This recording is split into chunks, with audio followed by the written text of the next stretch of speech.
Yan o, habagat lamang po siya. Yan.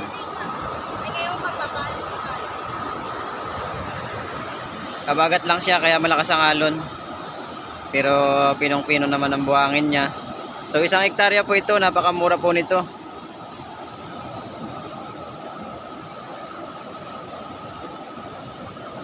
Yan, meron naman po silang takdik saka latplan. So kabuuhan po ito, pero 1 hektar lang po ang ibibenta nila kuya. Kailangan lang nila ng pera. Yan. Yan po kung mapasin nyo. Napakamura po nito, 1 hektar lang po ito ang ibibenta nila. Murang mura na.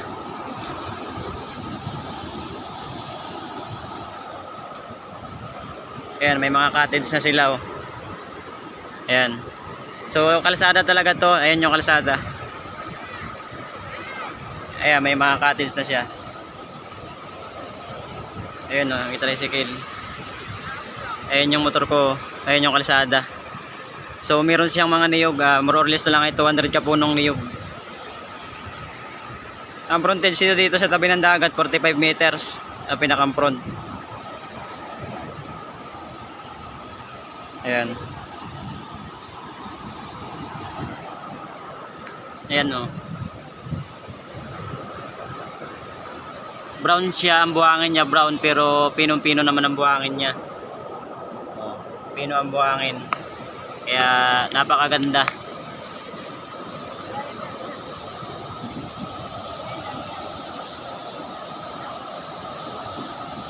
Kabagat lang po siya. So papasok po dito sa property ay kalahating oras. So mabagal lang po naman ang takbo namin, kaya kami naabot ng kalahating oras. So meron kaming kasama ko yung seller, naka sidecar lang sila. Kaya ako naman naka-single, hindi kami makatakbo ng mabilis. Kaya inabot ng kalahating oras. Pero maganda naman. Yan yung resort na sikat na resort dito. Yan. Malapit tayo sa resort. So sa dinaanan natin kanina, napakadaming dinidevelop na resort. So mga foreigner na nakabili. Yan.